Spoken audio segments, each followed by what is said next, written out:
Friday, 27th of January.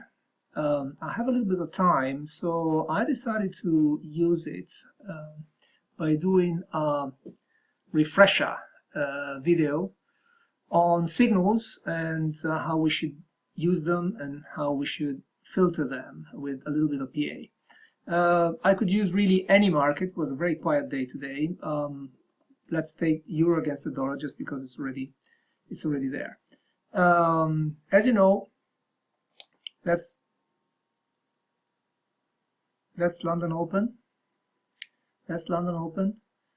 We have double blue, so that's the signal. The high of the first bar, you remember we don't trade the first bar, the high of the first bar is 76. We should have a buffer of at least 3, so it should be 79, so we wouldn't have entered here and we would have entered here.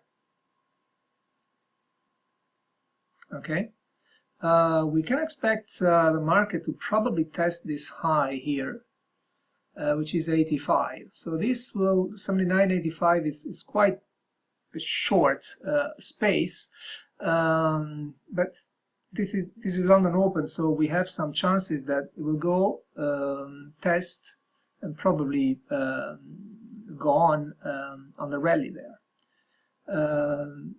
And then something that we don't like happened. There was a spike. This looks a lot like an exhaustion candle.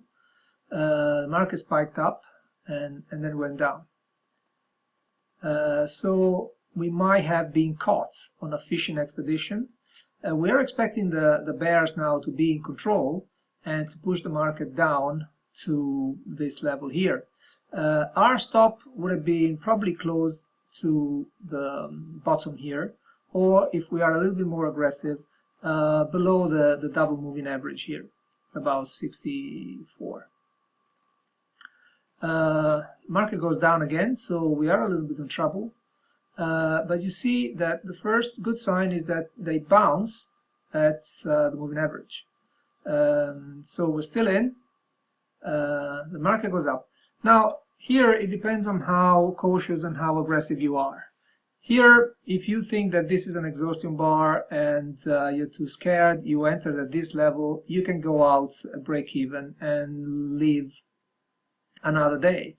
If you think that actually this is a good price action and the bears haven't been able to push the market down and go up, so you stay in.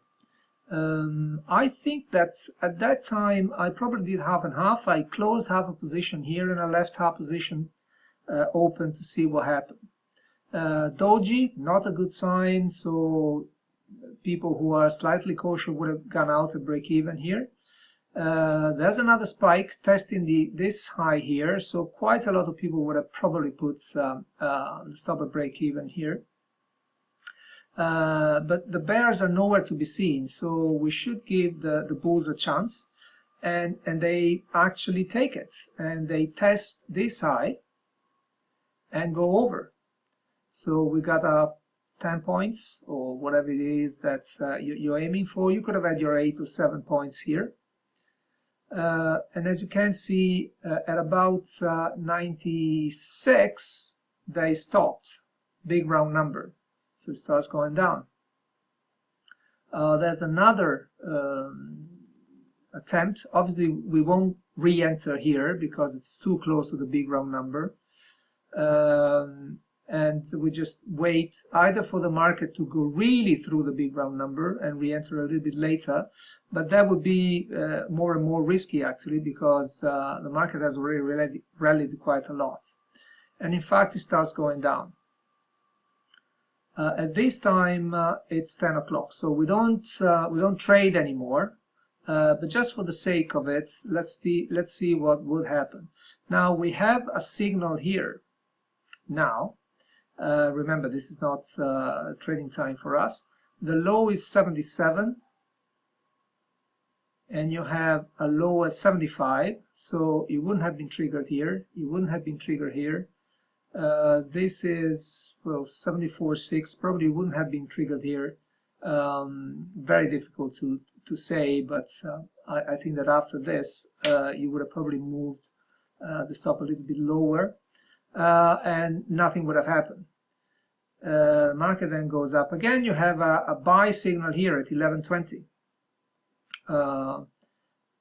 The high is at 92. This is still 92, so no. Okay, you would have probably entered here at 94, 95, probably here. You wouldn't have entered because it should have been filtered. A, because of the big round number, and B, because there is already this big rejection of the big round number here, so it would have been a double top. And in fact, the market goes down. You have another sell signal here at 12:30. This is a much better signal. The low is at 84. You would have entered at 81, about here. And it goes all the way down to 69. So first point of call, you would have checked this one here. That was violated. You would have had your probably your 10 points. And this is an important doji. It looks really as a proper reversal bar. Here, this is when we start trading again at 1 o'clock. Now, there were news at 1:30, so we have to be careful about it. And in fact, as you can see, the market really did what the market does during news. Spikes up, spikes down, and going back to where it started, not really knowing what to do. We are on a buy signal here. This is 45. So this is 15 minutes after the markets actually had the news. So there could be a chance to re-enter up here, but it's close to big round number and it's close to pivot point, so we wouldn't take this. As you can see, we could have taken it. It went up and up and up. Now, the only chance we had to enter this one, we need to leave enough space for the pivot point to be cleared and the big round number to be cleared. In this case, they were exactly the same level. So this entry here at about 708 would have been okay. 708, 709. The market went up to 23, so you would have had your 10 points if you're scalping, and then it went back down. Again, this could be an interesting advanced re-entry. So you have a reversal bar on the rejection of the moving average and the pivots on a blue signal. Now, you could enter here, and this is 14, so you could have entered at 16. The only problem we have is that the high is at 24, so you wouldn't have enough space really to test, for the market to test this high. As it happened, you didn't even have to try because it wouldn't have been triggered. The market went down here. Again, is this a good reversal bar to try advanced re-entry? Not really at this time. It's about 15:10. It's a little bit late on a Friday, and you wouldn't have been triggered either. And then the market really did nothing. This is well after 4 o'clock. Okay, so I hope that was helpful.